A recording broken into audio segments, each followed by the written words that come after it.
तुमचं नाव सांगा आणि गॅसच्या तुमच्या सिलेंडर घरगुती सिलेंडर मध्ये पाणी निघालं, नेमकं काय प्रकरण आहे? तुमच्या कधी लक्षात आलं, कधी उघडकीस झालं आणि याबाबत तुम्ही गॅस वितरण कंपनीशी काय संपर्क साधला, एजन्सी संपर्क साधला का? तुमचं नाव सांगा.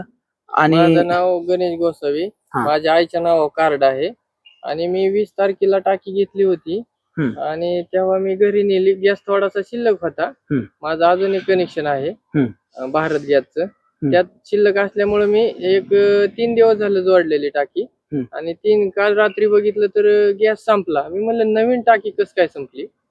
तर बघितलं, आई म्हणली असं उलट करून बघ त्याला. मग पलटी केली टाकी.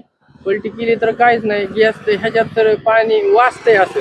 आई म्हणली काय वाजतंय? बघितलं तर खाली चावी घातली. चावी घातल्यानंतर त्यातनं पाणी आलं बाहेर. मग नंतर मी गॅस एजन्सीवाल्याला दुसऱ्या दिवशी फोन केला. ते म्हणला काय असेल ती तुमचं टाकी घेऊन या आणि जेवढं पाणी असेल तेवढं तुम्ही वजा करून तुम्हाला दुसरी टाकी देतो. एवढंच बोलणं झालं.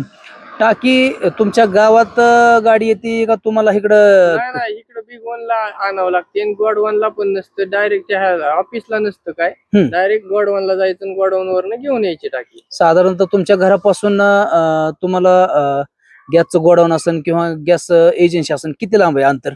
जवळजवळ 12 किलोमीटर आहे.